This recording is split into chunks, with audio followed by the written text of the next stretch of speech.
Vamos à contextualização, então. Esses são os formatos que a gente usa de instrumentos que permite a comunicação entre nós, né? Inicialmente, os sons eram os guturais, os gestos eram os comuns, iniciais, e as imagens eram as rupestres, que a gente chama, que são as imagens das cavernas. Então, começou assim, né? A partir daí, com a interação entre as pessoas, né? O homem saindo para caminhar no meio ambiente, outras transformações foram surgindo e outras formas de comunicação foram também sendo implementadas, né? De forma bastante primitiva. Ainda se continuava a comunicação, por exemplo, através de tambores, né? Codificações de gestos que a gente utiliza até hoje, inclusive, que não tem nada a ver com a Libra. Não tem nada a ver com a Libra. Por exemplo, agora eu estou falando com vocês e estou fazendo gestos com as mãos ou com os olhos, né? Com a cabeça. Então, esses gestos eram as formas mais rústicas que a gente tinha de tentar informar alguma coisa para o nosso semelhante, né? Às vezes, a gente estava aqui, frente a frente, alguma coisa acontecendo, e a gente apontava assim, porque a gente não falava, não tinha língua ainda.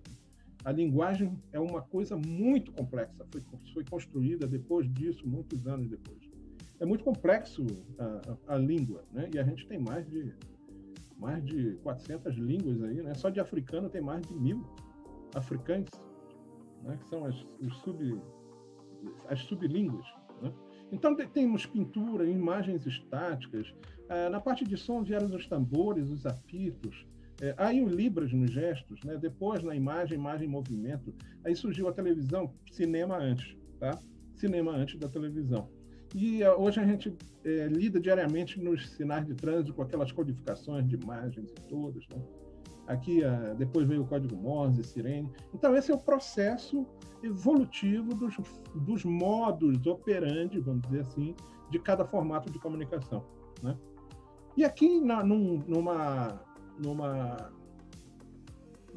definição assim bem sintetizada, numa coluna, vamos dizer assim, vertebral dessa evolução, a gente veio dos gestos, passamos para o oral, depois para a escrita, manual, né? Às vezes até com ferramentas de cunho, né? Por isso as cuneiformes, aqueles hieróglifos egípcios e tal, né? As escritas, depois vieram as impressas. Olha só que fantástico, né? A humanidade tem mais de 15 mil anos, a civilização humana. Mas a imprensa só surgiu há 500 anos atrás, em 1400 e alguma coisa, né? Com o Gutenberg. Só a partir daí é que a gente passou a ter acesso às informações, né? Na escrita, por exemplo, se você vê aquele filme O Nome da Rosa, com Sean Connery, que morreu agora, semana passada, Em Nome da Rosa mostra como eram feitas as cópias dos escritos, né? Eram os padres fechados, isolados, e uma pessoa responsável por pegar cada livro que tinha na biblioteca do convento lá, sei lá, do lugar onde eles estavam enclausurados, e fazer a cópia manual.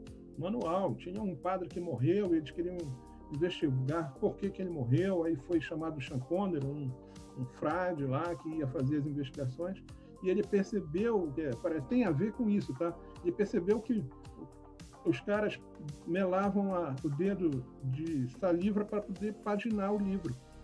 Parece que foi a partir daí que ele começou a entender o que foi que aconteceu lá.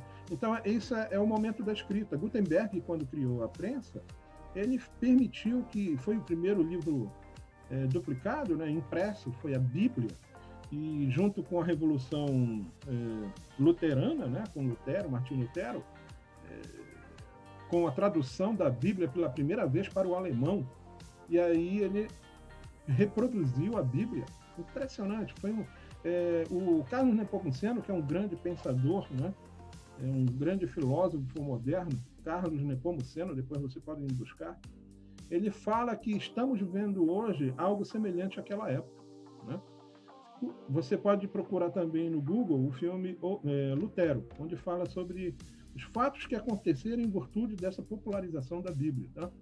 Depois da escrita impressa veio agora a digitalizada, e isso está transformando as nossas relações, os nossos negócios, porque tudo está sendo cada vez mais rápido, é instantâneo, né?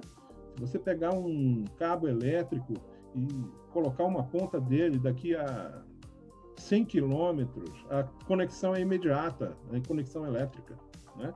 E o digital é eminentemente impulso elétrico. Isso é muito importante.